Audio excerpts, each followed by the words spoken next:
Asher, welcome to the show. Thanks for having me here, Rick. Yeah, I almost feel like we should be doing the show outside because it's beautiful outside. Oh, we can still take it. I mean, this is the reason why everybody wants to live here. And, Yeah. You know, sunny California, mid 60s. It's perfect out. And we just saw Marine One. Yeah, that's cool, right? The president was in one of them. Flew right Yeah, by. totally. So it's a beautiful view here. I love it. I used to have an office on the other side of the building. It was like I worked at a cubicle like everybody else, but it was in the corner. And I could see the Bay Bridge. You know, it's not Candlestick. What is it? What do they call the stadium now? It used to be Pac Bell when it opened, right? Yeah, so I live in San Jose. Yeah. So I had to So you really don't come up here. Exactly. Yeah. Well, I can see the ballpark. Yeah. It was beautiful. So I do miss the views here, but I like Colorado, so I can't complain. Are you from San Jose? So I moved here in 2001 from Pakistan. Oh, cool. And I came out here for college. And then I came to the Southern California area. And then I was, when I finished college, I was traveling up to the Bay every two weeks for about a week. Okay. And then this is a couple of companies like in the run. And then one day my wife said, "Why don't we just switch? You know, why don't we move there? Yeah. Move to the Bay Area, and then see how it feels like, because it feels like your friend circle, your professional circle, it's all there. So it'll be awesome to just not have to travel, and then you can be home more. Yeah. And you can just live there and do this as life, you know. Seems reasonable. Totally. I'm like, so it's your idea, right? So we said, okay, let's do it. And so we moved up here for 2 years. Okay. And that was 10 years ago. Wow, I just never left. Yeah. Love it. Yeah, Love it's fantastic. I mean, I think of all the, and we can get into my background a little bit, but like of all the places that I've visited in the U.S., what the Bay Area offers for technology professionals is just a very different experience. Yeah. How does that compare to SoCal, where you were? Is it a lot harder to There was no connect tech. Yeah. You know, I mean, you could do healthcare, you could do media and entertainment, you could do other industries, but not much tech. You know, Yeah. if you really want to be in the heart and soul of tech, you have to be up here. Yeah, you know, it's funny because I've been selling to B2B marketers for almost 20 years now. Wow. And, you know, a lot of them here in the Bay Area, because I started at Tech Target here in San Francisco, 2006. And, you know, I've worked with some of the same people those 20 years. And, you know, they bounce around different companies all in the Bay Area. And it's like once you're in that B2B world, I mean, I don't want to say it's job security, but there's always that demand for a qualified B2B marketer. Yeah, 100%. And especially if you are more on the demand side than the brand side. Right, yeah. So at least that's been my experience. Yeah, well, I'm so glad you're here today. Yeah. I want to learn a lot about partnership leaders, Yeah. about the organization. First, why don't you just tell me a little bit about your role and what partnership leaders is more broadly, and then I'd love to kind of go back and understand the genesis and how it all launched. Yeah. So Partnership Leaders today is a private network of 2,000 professionals and executives in partnerships, channels, alliances, and ecosystems. Okay. You know, that's the field. And we operate in 60 countries. Wow. And we have 1,200 plus of the most innovative companies as our members. And our goal is to elevate the role of partnership leaders and their teams in modern and innovative companies. Right? Now, what's happened is because the world is looking for profitable and efficient growth, and as you know, partnerships is one of the best levers for that. Right. There is an opportunity for all of the partnership leaders, not just to elevate their teams, but to actually elevate themselves and the industry as a whole. Yeah. And that's the problem we're working on. Yeah, it's interesting.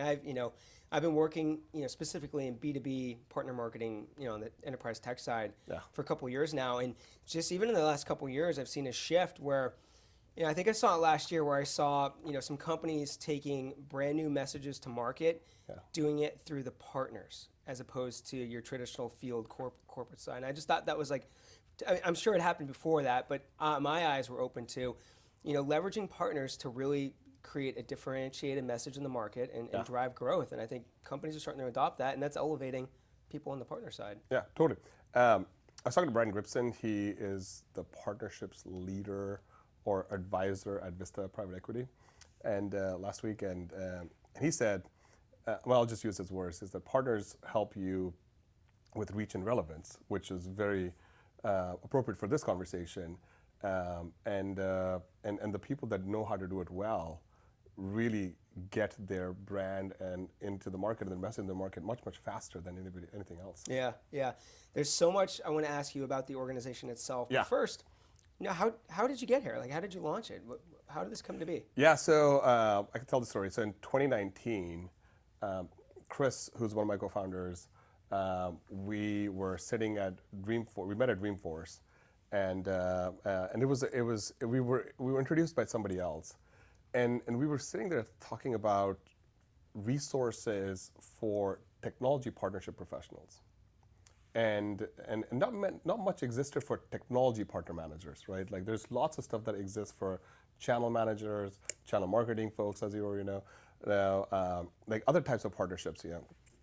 And so we said, how about we create, and this is actually Chris's idea, this is not my idea. He's like, if there's a founder, he's the one, right? And so he started an email chain that had 11 people on it, and a number of us competed against each other. Yeah. All for getting together and discussing best practices and the lessons that we were learning, Yeah. because the playbook for technology partnerships did not exist, right? At least for us, didn't exist. And so that group of 11 became 900 people in a matter of months. Wow. Now, was that all email based? It was email, but also COVID hit, so everybody moved to Slack because it was just a much easier way to connect with other people, and we then found ourselves with 900 people. Wow. In the Slack environment. Just you and Chris kind of overseeing this. Yeah, and it was a hobby. It was not something that we said is going to become a company. Yeah. We just said, let's just connect people. And I personally said, if I could connect with 50 of the best partner people in the world, and that may just be enough friends you need for the next 30 years. Yeah. You know? So, but now we have 2,000 of them. Yeah. Wow. And so we started off as a free community, and then as time went by, we said, why don't we build things that our members need? So in the beginning, our members needed to needed a company that would help build their brands by telling their stories, because the tech partner people's stories weren't being told. Right. The channel chief story was definitely being told by a number of publications out there, you know, and so we said, okay, let's tell the stories of these technology partner professionals, and we started telling stories of a number of people. That's all we would do. We just put blogs and articles of these people out, and then figure out ways to connect people together, because we felt that if they connected together over and over again, they would build depth in the relationship. And then what happened is we said, we need to build more resources and to elevate partner teams. And if we need to build more resources, we need to go paid. And then we dabbled between membership fees and sponsorships, and we found our way through that. But today, and we can go into any part of this story if you want. Yeah. But today, what we have is we have a network. We have an events business, if you want to call it, because between our digital events and our field events, we're going to do 300 events this year. Wow. Yeah, and actually, our European events are taking place right now. Like, you know, there's an event that took place in Munich. There's an event taking place in London tomorrow that about 240 people are signed up for. There's an event in Paris. There's an event in Amsterdam, Copenhagen, Berlin. So like Zurich for all places. We did an event in Dubai last week. So there's just lots of opportunities for people to connect with each other. And then we have a part of our business where we build content with other companies, and we started building content with brand names like HubSpot, and then we built some stuff with Salesforce. We built some stuff with a lot of the partner tech companies like ImPartner and WorkSpan, and then we built content with most recently we built content with BCG and EY, and we built the content primarily to describe, in one way is to describe what was happening in the marketplace, right? Like what is the value of partners? What does partner-led growth actually mean? How do you work with partner operations? Like all these questions, right? And then we just launched the State of Partnership Leaders. It's actually on www.stateofpartnershipleaders.com. And we did that body of work because we kept getting the question, what does good partnerships look like? And what does great look like for partner teams? And so consolidation of like all the most important benchmarks, we put in that, and we work with BCG and EY to build that with us. Is that a free resource? Is that part of the paid? So what we've done is we have free things for our members, but if you're not a member, you just pay for what you want. Oh, okay. Yeah. So you still have the option to access. You have the option. Yeah. So we have the network, then we have our events, then we have our market insights, and then the last piece is education. And it's because some people like formal education or structured education, if you want to call it that, right? So we'll do a bunch of cohorts, and then we'll do self-service. So you started as a community, and you've gone into these other areas. How does the genesis of a community-based organization kind of drive your operational and strategic, decision-making process and just strategy moving forward? How does that play as you guys look forward and go in new areas? Yeah. So the way, if you pull yourself back a little bit, right, and if you look at overall, like what are we building, right? So there's an opportunity in the industry to up-level partnerships, right? Like you said, right? But then you can up-level partnerships through supporting people to understand how they organize their teams, or how they build their processes, or what type of technology they utilize, and what type of data structure they have, right? Like it's the age-old people, process, technology, data framework, right? And so a lot of investment has gone in the technology and data layer of this framework, but not enough investment has gone on the people and process side. So we figured if we stay on the people and process side, where we help people understand how to move up the ranks, or a lot of people don't want to move up the ranks of partnership, they just want to be very senior partnership professionals. Yeah. And so we said, well, how about this lane? And then if we also spend a bunch of time in uncovering repeatable processes and scalable processes, and we share that with people, then they'll start to increase the impact of their program. When that happens, they're naturally going to need technology, right? Because after a certain time, you have to automate processes, or you have to outsource processes, right? And so that created an opportunity for us to build a partnership with the tech companies, right? Because if we give them community-based insights, that should turn into features on the roadmap. They should give us product-based insights, which is what's working and what's not working for their best customers. We should share that back with the community. Now you have a flywheel. Yeah. And if we can build this with enough companies, we literally will create this amazing flywheel that will elevate the profession. And is that kind of the long-term goal? That is the long-term, yeah. How close are you to? Well, so given that we have created content with a number of companies, and now we're creating events with a number of companies. Yeah.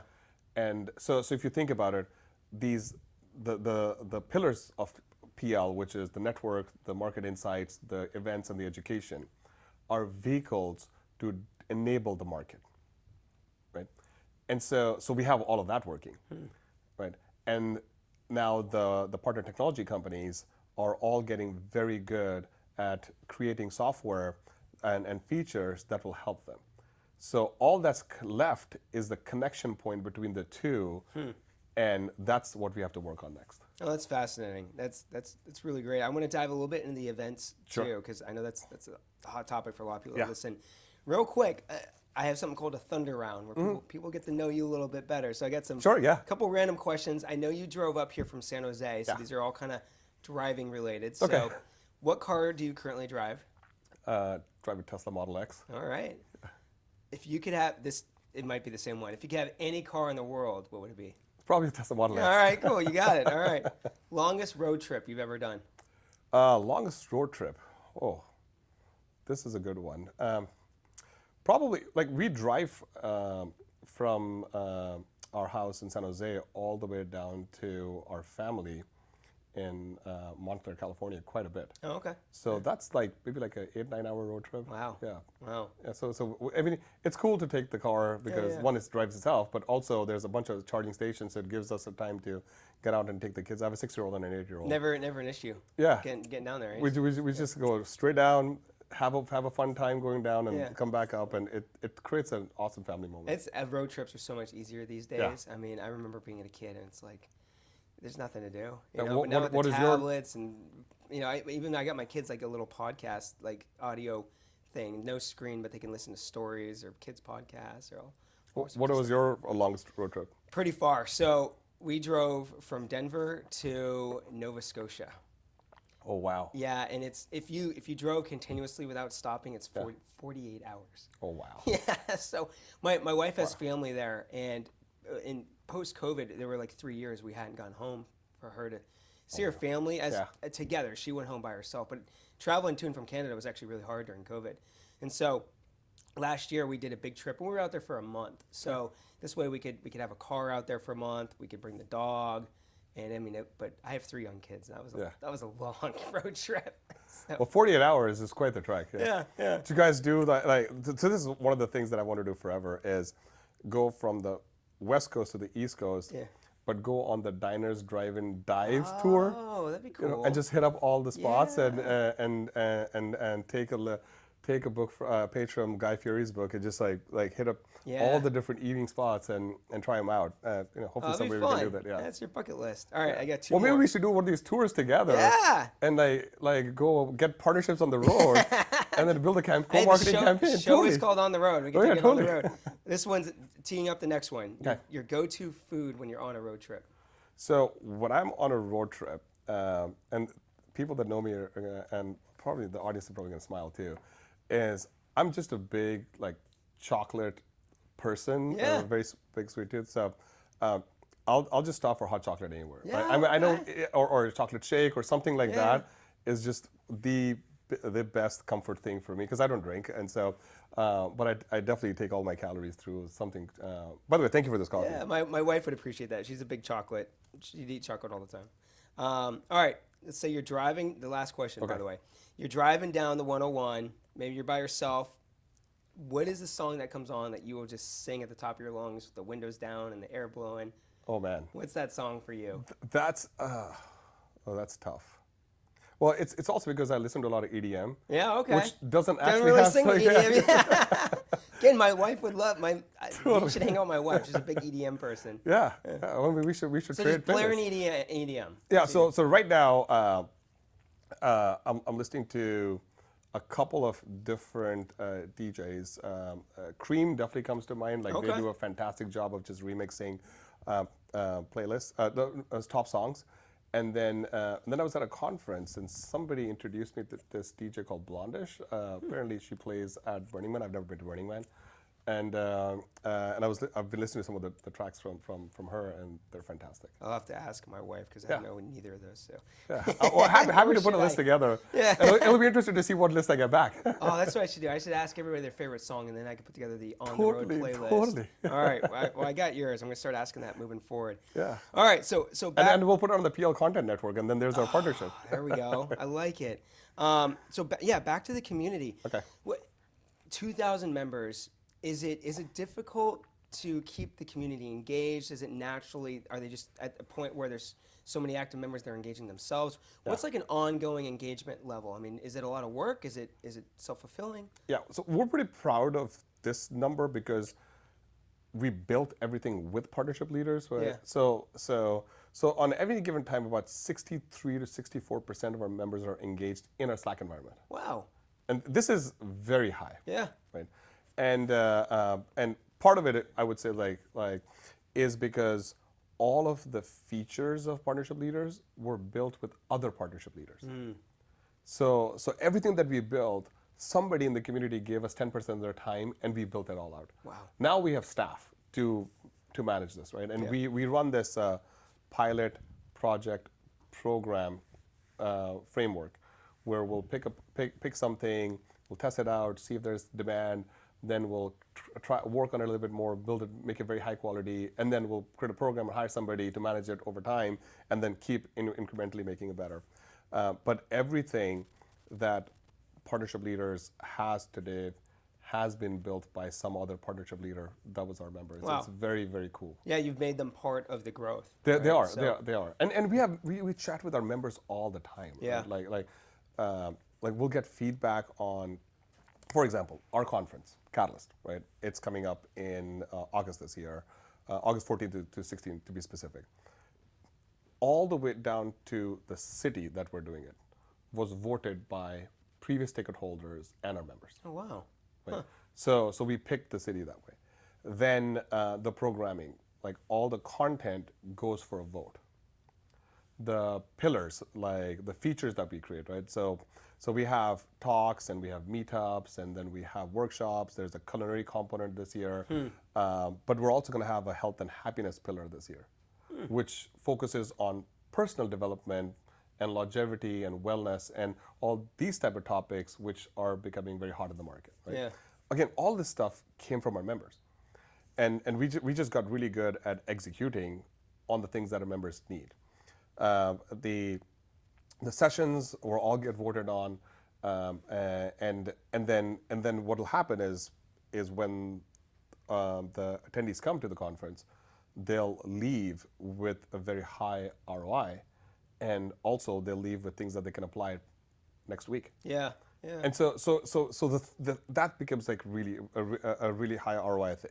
And I imagine that they're going into it in a different mindset. Yes. If they feel like they've helped create this, they're almost more open to receive it, which Yeah. means they get more value out of it. It's kind of like a self-fulfilling prophecy a little bit. Yeah, and the conference for us, like last year, it was interesting story if you want to hear. Right? Yeah, yeah.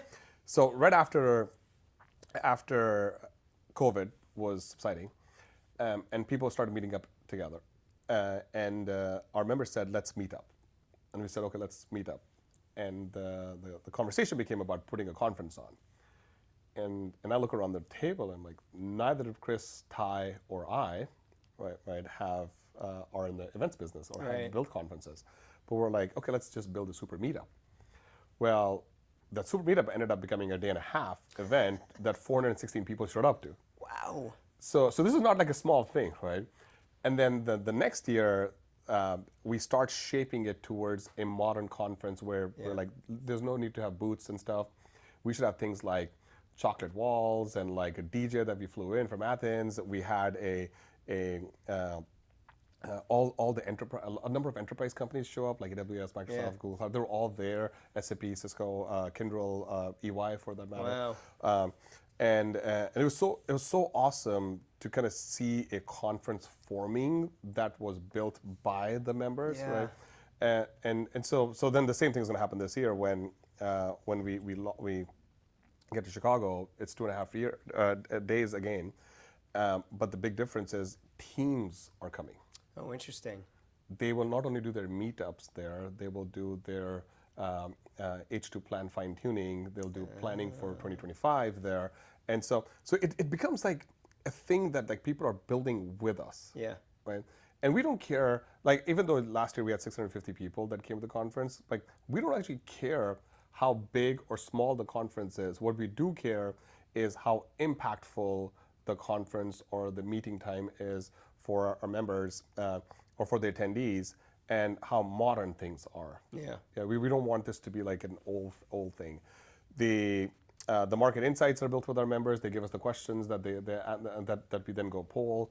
The meetups are that we're doing around the world are built with our members. Like we have almost 200 ambassadors that do member-led meetups. Wow, really? Just kind of on their own? Yeah. Wow. Yeah, we just give them the framework and they just do it. Any virtual events, or is it all face-to-face? No, we do lots of virtual events. Yeah, okay, so it's a mix of both then. Yeah. Yeah. Yeah, we have and we watch our like reg to attendance, which I guess we can get into get into like marketing topics a little bit, but like we watch our reg to attendance very closely because that's a signal for us to invest more in topics or not. Yeah. So Catalyst is coming up in August. Yeah. Do you already have identified some of the key themes or maybe challenges that one question I always get is, what are some of the common challenges? Yeah. Because people like to think that their challenges are unique, and I start to see similarities or commonalities across, which is good because then they're easier to solve, right? Because what are you seeing with Catalyst coming up? What are the big topics? Yeah, so I can share that. I'll just give a little bit more context on just PL in general. Yeah. So a lot of communities, what happens is they enter a market segment and then they stay there. And PL is a little different because we have equal representation from SMB, mid-market, startups, and enterprise companies, which is very unique for a community to have all of these people present, right? But we also have people leaders and org leaders and senior executives all in the same. Primarily because we've created this environment of belonging, and because we have serious partnership professionals, they all support each other, whether you're an IC or you're a CPO, basically, right? So that is actually important context. But then the themes for Catalyst that were voted on are partner management, partner sales, partner marketing, of course, right? There is career, right? Then there's platforms, marketplaces, AI, and tools. So one of the biggest points of feedback that we've received is that our attendees, when they come to the event, they want to see case studies. But they also want to see the tech stack that supports the case studies. So it's actually it's going to be a very awesome time because we're going to look at what was the situation, how did the partnerships team address the situation, what results did they get, and what tools did they use. Interesting. And if that's all they do, and we go to like 40 presentations like this, people are going to come out with playbooks. Interesting.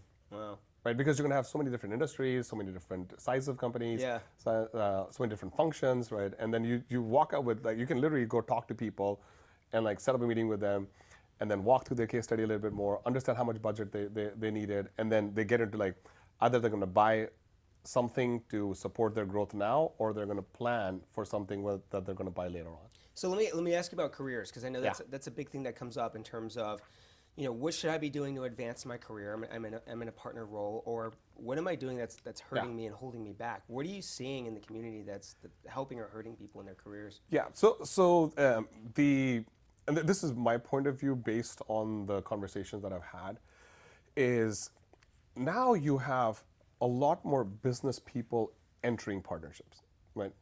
But there's a lot more functional people that are still in partnerships. So people that associate with channels as an identity, right, or alliances as an identity, right.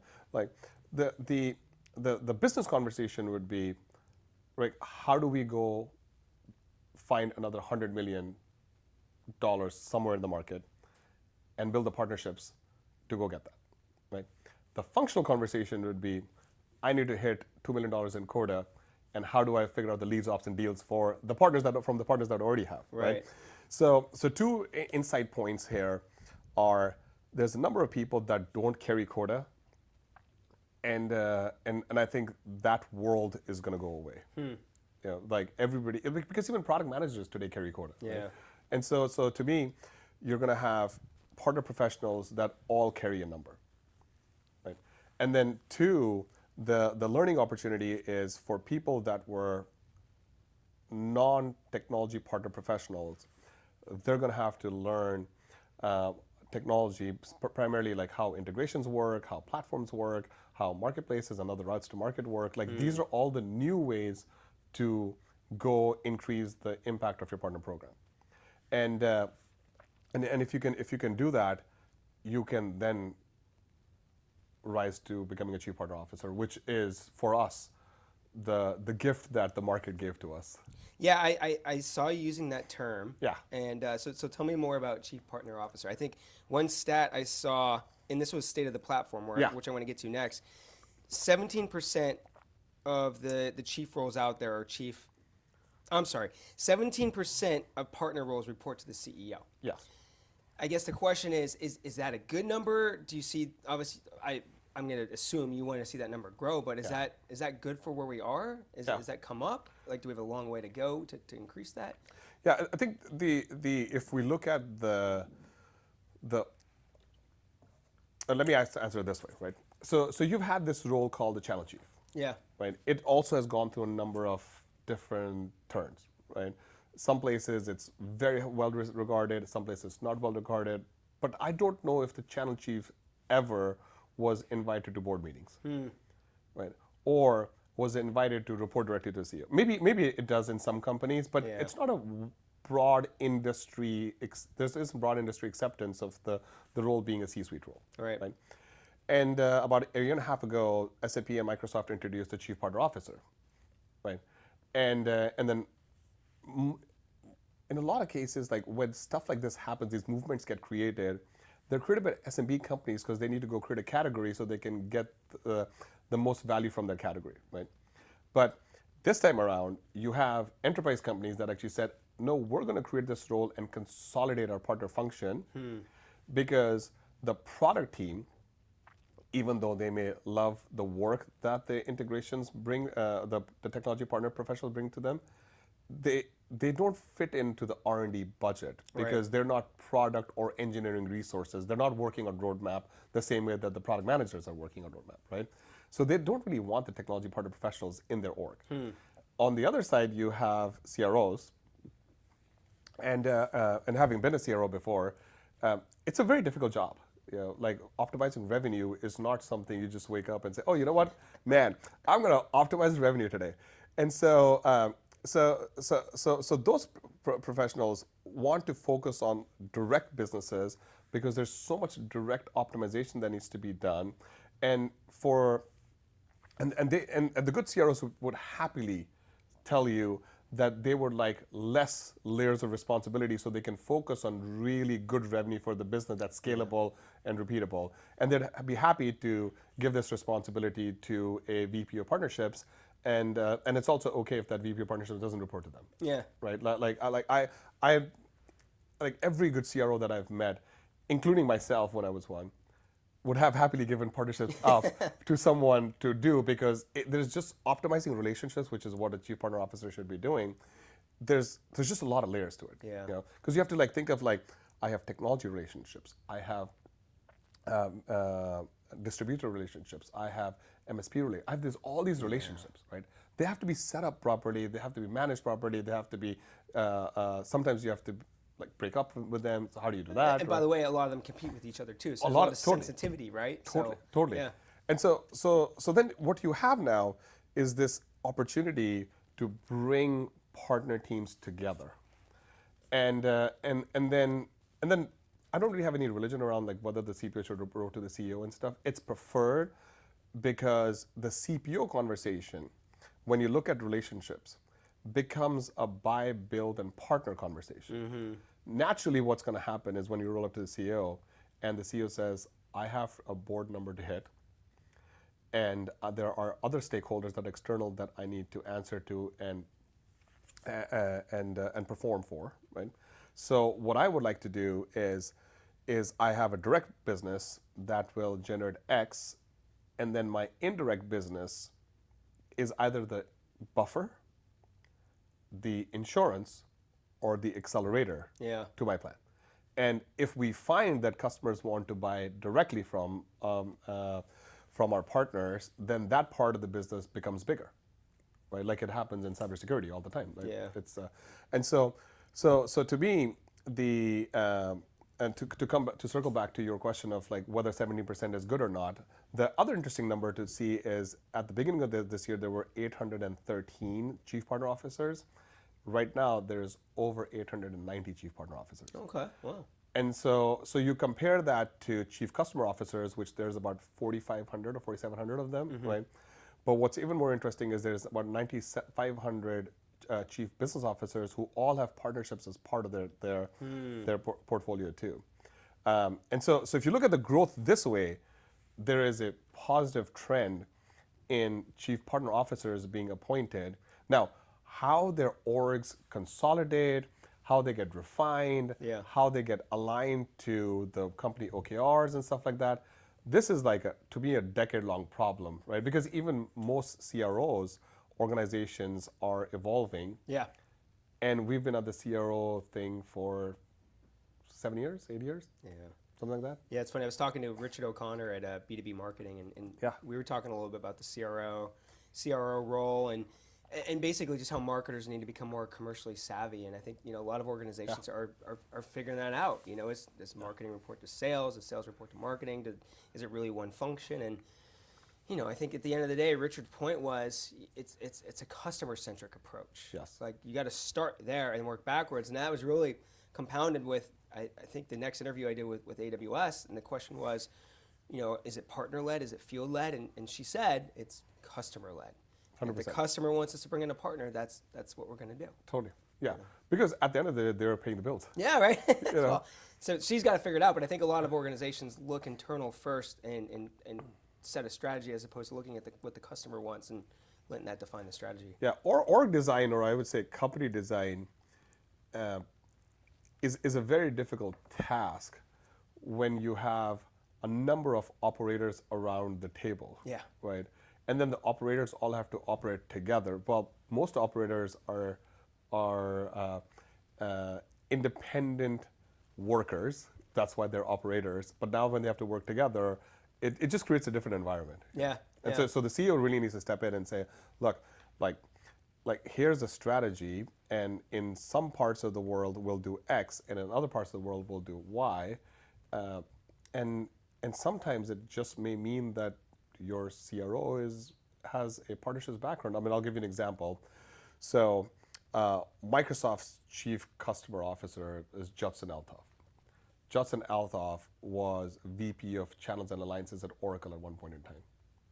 And it makes sense if you think about it, because Microsoft is so partner-centric that their CRO is actually a partnership leader. Yeah. Right? Because that DNA and that way of thinking has to transcend from the top down, and it also requires that you make difficult decisions where sometimes, again, you just have to trim your partners. Like Microsoft went from 640,000 partners to 440,000 at one point in time. Yeah. That's not for the faint of heart to do. Yeah. Well, so I pulled that stat out of that 17% came out of State of the Platform that you recently did, I believe, with HubSpot. Yeah. Tell me a little about it. Is this the first time you did this report? Yeah. Tell me about the report. So we've been on a very special journey with HubSpot, Yeah. primarily because Kelly, who's actually at HubSpot, who has a goal for advocacy and evangelism, and she's on the application partner side of the business, reporting to Scott Brinker, who's also an amazing, who I'm sure you know of, advocate for partnerships and platforms. So we've been on this journey with HubSpot for, I'd say maybe like 2 years now, right? And every quarter we pick something to do some research on and put some data out to get some education around a topic. And so we started with the state of partner operations. And it's interesting because when we started the state of partner operations, Jay McBain, like we were all talking on a call, and then he sent me an email saying, hey, like let's all get together and put this report together, because it'll actually showcase why modern partnership leaders should really focus on using partner operations so that they free themselves up from these admin tasks. And so that's where the series of reports started. So after that, after we went and said, let's take a look at how partner operations is being utilized in companies, we said let's go work on the state of partner-led growth. And so we worked on state of partner-led growth with HubSpot and with Pavilion, which is a awesome community for sales and marketing leaders, right? And so we did that because we wanted to see what does sales and marketing think about partnerships. And we got a bunch of data from that. And these are like descriptive things, right? These are not meant to be our thought process or our prediction for where partnerships is going. This is very descriptive. This is like, here's what's happening in the marketplace, and here's benchmark data that explains what's happening in the marketplace, right? Just done in a very high quality manner. Then we did the state of co-sell with our friends at WorkSpan, and we really wanted to look at the activity with the cloud service providers, namely AWS, Microsoft, and Google Cloud. Yeah. And then we did a number of other reports until we got to the state of platforms, because once we had looked at all the different facets of partnerships, we said, well, let's take a look at what are the top 50 application developers doing in the world around how do they organize their teams, how do they, what type of benchmarks do they hit. So we did the state of platforms. And then after that, we really needed to put a body of work out that said, here are the benchmarks that partner teams hit, which is the state of partner leaders that we did. And then we're probably going to work on like state of partner ecosystems next, which is how do we, when all these different types of partners come together, what are the benchmarks around that? So we're on this, literally this descriptive journey. Yeah. And every 6 months or so, we pick a new topic and we say, well, let's go poll a bunch of people and get some. By the way, we should do some stuff together too. This is an open invitation to work with everybody in the industry. And I actually have wanted to do the state of partner marketing for a very long time. Maybe that's something that we work on together. We should. Does the community help in terms of any of the questions that you're putting into the reports? They do. So we'll pull questions from the questions that the community asks, because we have members experience on our side that keeps an eye on the top topics, and then we'll do surveys, because we do surveys all the time. Yeah. Right. And we'll do polls. Actually, is probably the right way to say it. And then we'll go look at some thought leaders in the marketplace that are practitioners, not just thought leaders who are just theorists, right? So we'll pick some practitioners and then have them also explain the data, and then we'll activate the report over and over again for the next 6-7 months through a bunch of activities, mainly our events, both digital and field, and get this education in the marketplace. And do these reports tie into the events like Catalyst or the regional meetups? Yeah. So normally what happens is we either launch a report at Catalyst or we start a report at Catalyst. Oh, interesting. Right? Okay. So we'll do one or the other. Yeah. So Catalyst it's interesting because again we're not conference builders. I guess we're conference entrepreneurs, if you want to call it, right? But Catalyst has become like, it's going to go from like the industry recognition event to the industry enablement event, where you recognize your successes and you enable yourself. Yeah. So for that, you need benchmark data. Yeah, makes a lot of sense. Last thing I wanted to ask you was about women in partnerships, was something I saw on the site. Tell me a little, I know that's a big topic in terms of especially the show and advocacy around DEI. Yeah. What are you guys doing around women in partnerships? Yeah, so we have a number of resource groups, right? Women in Partnerships was the first one that we started. Now, this is may sound silly or funny, but when we were starting Partnership Leaders, the partnershipleaders.com as a domain was available. And we were like, wow, this is how underserved the market is, that Partnership Leaders, the domain is, like literally what you call the role is available, right? So not only this is so typical of almost all early stage entrepreneurs, is we went and basically got 1,000 of the similar sounding domains that you would want, like state of partner marketing, future partner marketing, like we have a bunch of them, right?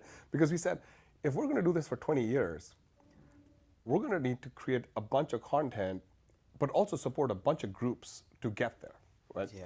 So Women in Partnerships is one of those groups, because early in our journey, we got called out because only 5% of our members were women. And then we said, well, we have to support them. And in my own life, like my mom's a very successful corporate executive, and one of my best friends is Anderson, and I went through came up through the ranks together, and we would watch out for each other. And then Kelly, who I do a podcast with, and we do all this content with, right? Like I've had all these amazing influences in my life, and so I said, well, we should do something for them and start to support.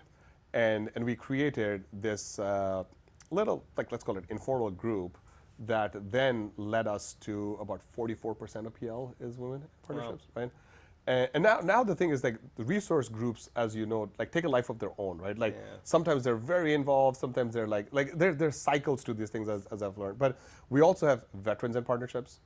We have people of color in partnerships. We have and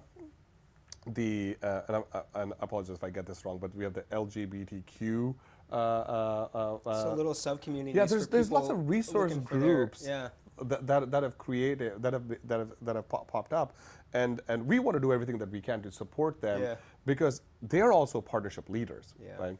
And so what we're now thinking about is that, well, how do all of these things converge together into partnership leaders, right? Like Yeah.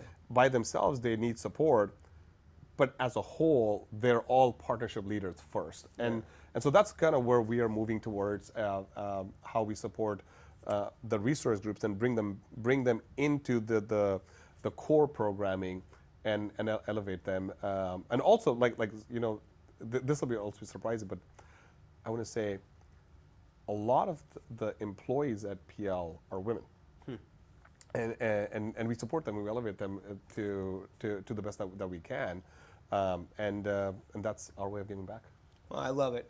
I mean, it sounds like you guys are walking the walk and talking the talk, right? In terms of going out and getting your own partnerships, and I love the flywheel in terms of where you guys want to go. So, sounds like a great organization. I have one last question for you, Sure. and it's the same question I ask everybody, and Sure. and that's the advice and any advice you want to just leave people on the road with. Yeah, I would say for partnership leaders that are out there, and both in partner marketing and in partner sales and in partner ops and in partner success, like for me, you're all partnership leaders, right?